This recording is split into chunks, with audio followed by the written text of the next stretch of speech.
Salut les amis, j'espère que tout le monde va bien. On se retrouve ce soir pour une petite vidéo. Voilà, une petite vidéo réaction. C'est pas un débrief, c'est juste une réaction après ce match, encore une fois, dingue du Real en Ligue des Champions. Pourtant, le format de la LDC a changé, mais les scénarios restent les mêmes. Du côté du Bernabéu, c'est hallucinant, encore une fois, ce qui s'est passé ce soir. Alors c'est un match de phase de groupe, c'est sûr que ça a quand même moins d'importance que des précédentes remontadas que l'on a connues depuis quelques saisons qui avaient régulièrement lieu en phase à élimination directe.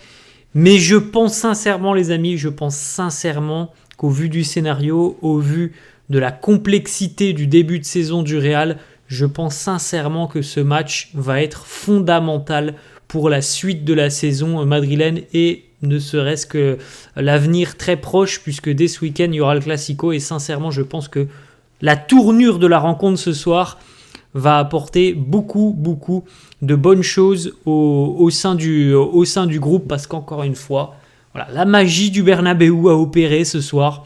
Je ne sais pas s'il y a d'autres mots pour qualifier ce qui s'est passé, puisque encore une fois, le Real a été véritablement dans le dur, mené 2-0 à la mi-temps par le Borussia Dortmund, pour qu'au final le Real s'impose 5-2 à l'issue donc de cette rencontre où le Real menait 2-0 à la mi-temps après une première période difficile vraiment, où on a eu en plus de ça deux situations assez dingues avec la double barre transversale de Rodrigo plus Bellingham en l'espace de 2 secondes, donc on était assez malchanceux.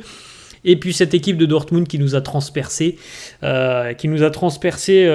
assez facilement d'ailleurs, sur des situations où la défense, le milieu de terrain n'était pas là tout simplement. On avait une compo d'équipe véritablement particulière, ni Camavinga ni Tchouaméni, donc c'était quand même une énorme surprise et une grosse décision de Carlo Ancelotti. On a vu en première période une équipe un petit peu beaucoup désorientée, comme c'est souvent le cas déjà depuis quelques semaines du côté du Real. Mais même mené à 2-0 à la mi-temps, il y a toujours, et je pense que maintenant c'est quelque chose qui est acquis chez les supporters du Real, il y a toujours cet espoir que le Real se réveille en seconde mi-temps. C'est ce qui s'est passé. On a vu une différence colossale entre la première mi-temps et la deuxième mi-temps, le jour et la nuit entre les deux mi-temps du Real. Une domination outrageuse en seconde mi-temps, des Madrilènes qui ont tiré plus de 20 fois en seconde mi-temps, mais voilà, c'est quand même c'est fou, le scénario est complètement dingue, mais il y a une première mi-temps qui est catastrophique de la part du Real, et il y a eu cette seconde mi-temps où encore une fois, voilà, le sursaut d'orgueil, la volonté, l'envie ont été évidemment présentes, et ce sont les premiers ingrédients qui manquaient, je pense, déjà en première période. Mais voilà, encore une fois, un scénario complètement dingue du côté du Bernabéu. Donc le Real s'impose au final 5-2 face à Dortmund après avoir été mené 2-0 jusqu'à la 60e. Buteur côté madrilène Rudiger. Triplé de Vinicius Junior, un but aussi pour Lucas Vázquez, c'est démentiel. Le but de Vini, le 4e but de Vini, il est exceptionnel. Le 5e, il est vraiment pas mal aussi. Alors le 4e, il est magnifique. Le 5e est vraiment pas mal. Mais c'est quand même fou. Voilà, c'est quand même fou parce que franchement, à la mi-temps, on se dit toujours, il y a ce petit espoir qui nous dit on va faire une deuxième mi-temps de folie, mais franchement, après les 90 minutes, on n'y croit toujours pas, parce qu'encore une fois, ça s'est réalisé. Une nouvelle remontada, une nouvelle prestation incroyable en seconde mi-temps, alors que la première période était catastrophique.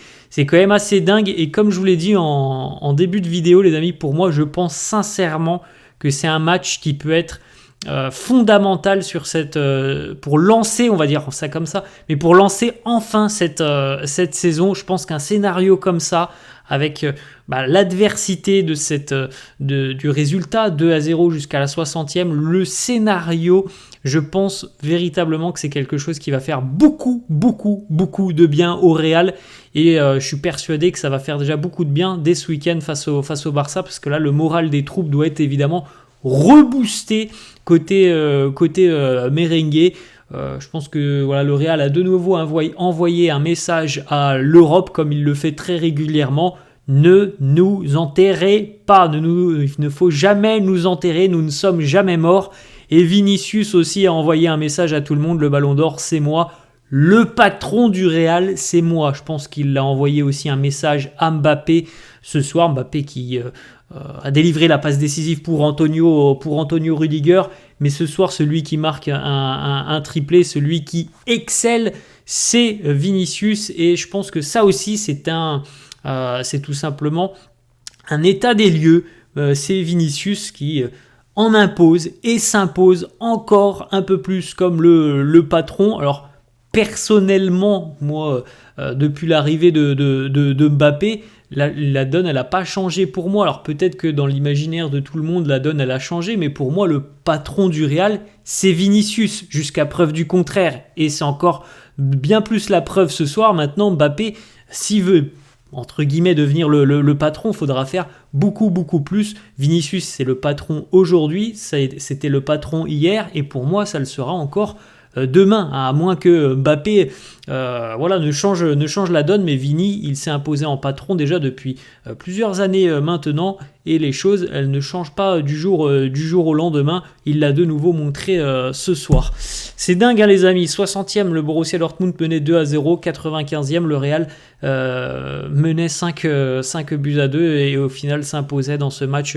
assez dingue, avec une première mi-temps catastrophique, une deuxième mi-temps exceptionnelle. C'est toute la folie que l'on connaît du Real, qui passe souvent à côté de ses premières mi-temps, et puis en seconde mi-temps, on ne sait pas ce qui se passe, mais la magie, la révolte, les mots de Carlo, l'orgueil de toutes ces immenses stars, bref, tout ça fait que le Real a marché sur Dortmund en seconde mi-temps.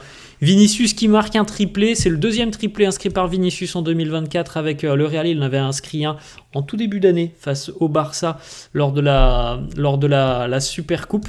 C'est son troisième au total dans sa carrière avec le Real Madrid.